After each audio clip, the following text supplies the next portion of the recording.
Hello friends, नमस्कार। स्वागत है एसएसटी ज्ञान सागर चैनल में। फ्रेंड्स, 72,825 से संबंधित जो सुनवाई सुप्रीम कोर्ट में चल रही है उससे संबंधित कुछ ताज़ा अपडेट लेकर आए हैं आप लोगों के समक्ष।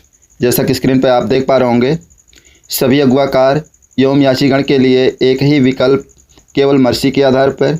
क्या 16,000, 14,000 या 11,000 वाले जो लिस्ट हैं क्या अभी सेफ़ हैं? इस पर हम डिस्कस करेंगे, वो भी प्रूफ के साथ। फ्रेंड्स, हम बताना चाहेंगे कि जो इस समय जो जितने भी अगवाकार हैं, कुछ अगवाकार और याचिगण में जो आरोप प्रत्यारोप का सिलसिला इस समय जारी है, वो बहुत ही घिनौना काम है ऐसे लोग कर रहे हैं। क्योंकि ऐसे ऐसे शब्दों का लोग चयन कर रहे हैं, तो जो भी याचिगण हैं, जब नेता ही लोग ऐसा काम करेंगे तो आप समझ लीजिए याचिगण जितने भी हैं उनके मन में क्या प्रभाव पड़ता होगा, आप खुद सोच लीजिए। जबकि ऐसा नहीं करना चाहिए। देखिए, आप जो नेता हैं या अगवाकार हैं, आपको कौन बनाया है? जितने भी याचिगण हैं, यही लोग मिल करके आपको वरिष्ठ समझे हैं, आपको जानकार समझे हैं कि आप विवेकशील हैं और आप हमारे लिए अच्छा काम करेंगे, आप हमारे लिए अच्छा अगुवाई करेंगे, तभी आपको लोग चूज किए हैं, तभी आपको लोग नेता अगवाकार के रूप में स्वीकार किए हैं। लेकिन जब अगवाकार और नेता ही लोग आरोप प्रत्यारोप लगाएंगे, एक दूसरे का नीचा दिखाने का काम करेंगे और ऐसे ऐसे शब्दों का प्रयोग करेंगे, तो आम याचिक क्या सोचता होगा? आप लोग ज़रा सोचे हैं। देखिए, आप नेता अगवाकार तभी हैं जब आप उनको कुछ दिलवा पाएंगे, जब उनको जॉब दिलवा पाएंगे। उनका उद्देश्य क्या है? याचिगणों का उद्देश्य क्या है? सिर्फ एक अदद नौकरी लेना है। उनको एक नौकरी से मतलब है, एक नौकरी किसी तरह उनको हासिल हो जाए, और इसीलिए वो पैसा खर्च कर रहे हैं आज 14-15 साल से। तो क्या आपने सोचा है आरोप प्रत्यारोप लगाने से कुछ होने वाला है? ऐसे ऐसे शब्दों का प्रयोग करने, क्या भाई आप लोग ऐसे ये अच्छी बात नहीं है। देखिए, आप लोग जो याचिगण हैं उनके मन में क्या क्या बीत रहा है वही लोग जान रहे हैं। पैसा भी फूंक रहे हैं, पैसा भी दे रहे हैं, समय भी बर्बाद कर रहे हैं। सब लोग टकटकी लगाए हुए कोर्ट में बैठे हुए हैं। आप लोग बाहर ये काम करते हैं, अंदर जा कर के सब काम बिगाड़ देते हैं। ये सब अच्छी बात नहीं है। तो ये भी जितने भी नेता हैं, अगवाकार हैं, ऐसे लोग एक काम बिल्कुल ना करें, क्योंकि इससे होने वाला याचियों का कुछ होने वाला नहीं है। अगर आप लोग आरोप प्रत्यारोप लगाएंगे, एक दूसरे का नीचा दिखाने का काम करेंगे, तो याचियों का क्या भला होने वाला है? इससे कुछ नहीं होने वाला है। बेटर है आप उनके हित में काम करिए। आप लोग अपने अपने शीर्ष बनने के लिए, अच्छा बनने के लिए ये सब काम मत करिए। आप अच्छा तभी कहलाएंगे जब आप उनको कुछ दिलवा पाएंगे, उनको एक अदद नौकरी दिलवा पाएंगे, तभी आप नेता करने के सिद्ध होंगे। अभी तो आप लोग आपस में लड़ रहे हैं, लेकिन जिस दिन एक केस ख़राब हो जाएगा तो जितने भी याचिगण हैं सब एक दूसरे का ब्लेम लगाएंगे, और क्या क्या लिखेंगे कोई पता नहीं है। अभी तो सब शांत हैं, इसलिए आप लोग ऐसा मत काम करिए, क्योंकि आप लोगों को सब बनाए हैं, जितने भी याची हैं सब आप लोगों को स्टैंड किए हैं कि ये लोग हमारे लिए अच्छा काम करेंगे, है ना। तो समझ जाइए, सोचने चिंतन करिए, मनन करिए, और इससे कुछ होने वाला नहीं है। आप लोग ऐसा काम करिए। आगे जो 13 जुलाई को डेट पड़ी हुई है, उस पर चिंतन करिए, मनन करिए, एनालिसिस करिए, एक संयुक्त प्रयास फिर से करिए, एक संयुक्त मीटिंग करिए। इस तरह का रणनीति बनाइए कि हमारा काम कैसे सिद्ध हो। गाड़ी जो पटरी से उतरी है थोड़ा बहुत, उसको पुनः कैसे आवे, आप इस पर मीटिंग करना चाहिए, बांसबाजी नहीं करना चाहिए। एक संयुक्त प्रयास किया जाए, वो भी रणनीति के तहत। और क्या चीज़ जो SCBS साइट पर जो लिस्ट अपलोड की गई है, हमें उस पर फोकस करनी चाहिए। जितने भी अगवाकार हैं उन पर फोकस करनी चाहिए, उस पर ध्यानाकृष्ट करना चाहिए, चिंतन करना चाहिए, मनन करना चाहिए।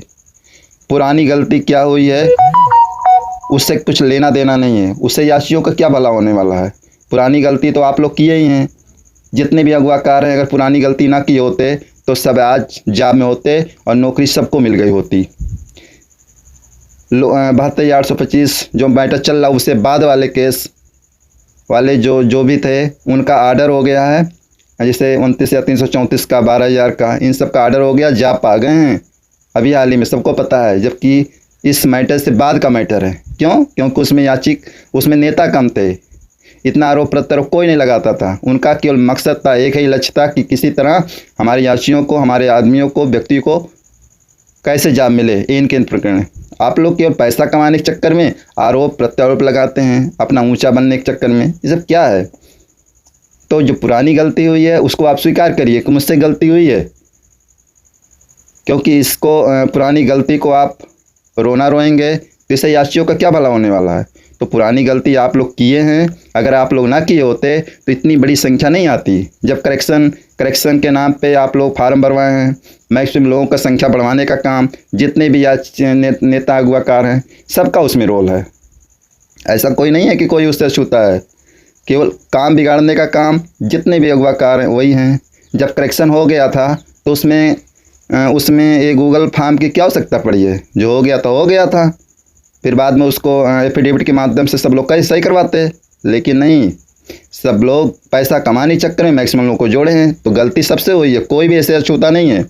इसलिए जो पुरानी गलती हुई है उस पर कुछ होने वाला नहीं है। आप लोग ऐसा काम करिए कि आगे कैसे सुधार हो उस पर फोकस डालिए। तो ये हम बताना चाहेंगे। और हमारे चैनल पे आकर के एक कुछ ऐसे अराजक तत्व हैं उस पर कमेंट करते हैं, अरे 2012 के, अरे भाई 2012-13 इससे क्या मतलब है?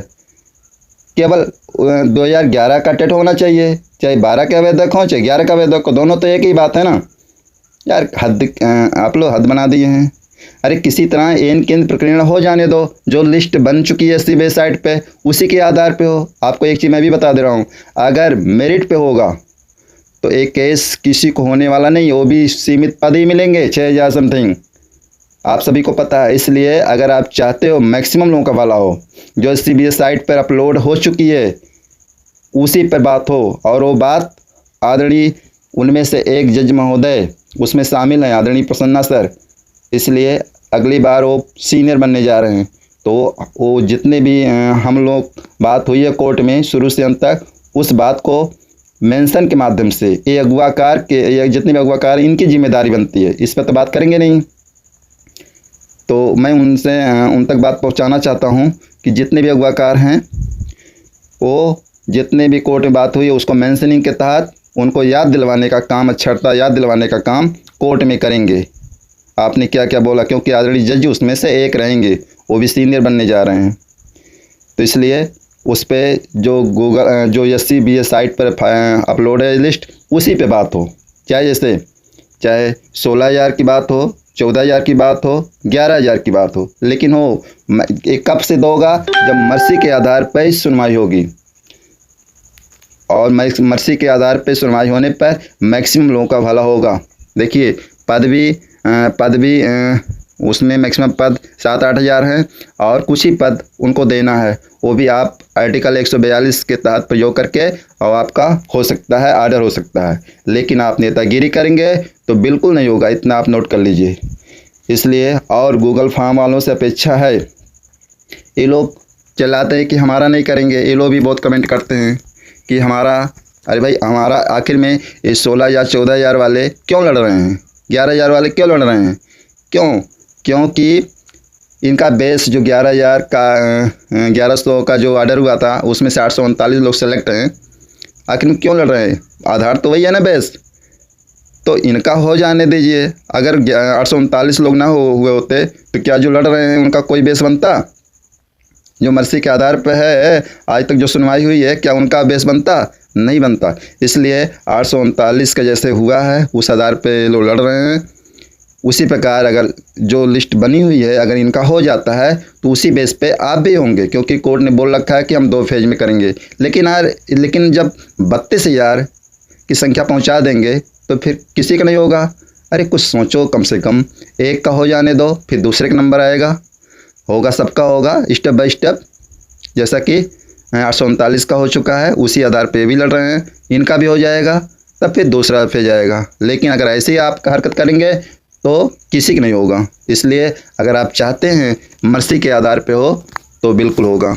देखिए एक अगवाकार महोदय हैं, ये भी कुछ स्टेटमेंट अपने हिसाब से दिए हैं, देख रहे हैं। श्री गणेश दुबे जी हैं, ये लिखते हैं टेट 2011 के सभी अग्रणी साथी किसी साथी पर आरोप प्रत्यारोप न लगाएं, बल्कि एक दूसरे से संपर्क कर आगामी 13 जुलाई की डेट में फैसला कैसे अपने पक्ष में हो इस पर रणनीति बनाएं। फेसबुक पर कोई सूचना ना दें। जो लोग नहीं चाहते हैं किसी की नियुक्ति हो वो बहुत गंदे कमेंट करते हैं, जिससे सभी एक दूसरे से लड़ते रहें। अब लड़ने का बिल्कुल भी टाइम नहीं है। सभी सारे गिले शिकवे भूल कर एक अच्छी रणनीति बनाएं, जिससे अगली डेट में बहुत अच्छी पैरवी की जा सके। आम याची जो चाहते हैं उनके लिए सब कुछ भूल कर एक साथ एकजुट होने की ज़रूरत है, और ये सभी को पता है कि यदि सब एक साथ आ जाएं तो सबके भलाई का मार्ग खुल जाएगा। सभी सम्मानित अग्रणी साथियों से मेरा सभी याचियों की तरफ से आग्रह है कि सभी एक साथ सभी की भलाई के लिए मीटिंग करके फैसला करके एक साथ एक बात कोर्ट में पेश करें और सरकार से सीटों का ब्यौरा भी मांगें तो बहुत अच्छा होगा। टेट 11 याची परिवार। तो इस तरह आप देख पा रहे होंगे फ्रेंड्स, इस तरह आप देख पा रहे होंगे कि देखिए आरोप पुनः एक बार बताता हूं कि जितने भी अगुवाकार हैं चाहे याचीगण हैं, कोई भी आरोप प्रत्यारोप अब नहीं लगाएंगे। उम्मीद है मेरा मकसद है वीडियो बनाने का, मेरा मकसद है कि मैक्सिमम लोगों का किसी तरह यहाँ तक जो मैटर आया है उनका भला हो जाने दीजिए, क्योंकि आपका नेतागिरी तभी होगा, आपको लोग तभी पहचानेंगे जब आप इनका भला हो जाएगा याचियों का। अगर जिस दिन भला नहीं होगा आपको कोई पूछने वाला नहीं होगा, कोई कुछ कहने वाला नहीं होगा। ऐसा कमेंट करेंगे लोग कि आप सोचे नहीं होंगे। इसलिए ये सब भूल जाइए, एकता की बात करिए, और बाहर जो बात रखते हैं वहीं जाकर कोर्ट में करिए। ऐसा नहीं केवल मर्सी के आधार पर जैसे हो रहा है वैसे हो जाने दीजिए। वो बात की बात है क्या होगा क्या नहीं होगा, लेकिन पहला मेरा मकसद है वो देश की मर्सी के आधार पर हो जा, उसको मेंशनिंग करवा करके मैक्सिमम लोगों का भला हो जा। तो फ्रेंड्स, मैं यही ताज़ा अपडेट आप लोगों के सामने लेकर आया था। अगर हमारा वीडियो अच्छा लगा होगा तो वीडियो को लाइक करें, वीडियो को अधिक से अधिक लोगों के पास शेयर करें। अगर जो लोग हमारे वीडियो को पहली बार देख रहे हैं वो लोग हमारे चैनल को सब्सक्राइब करना ना भूलें। मिलते हैं नेक्स्ट ताज़ा अपडेट के साथ। Thanks for watching.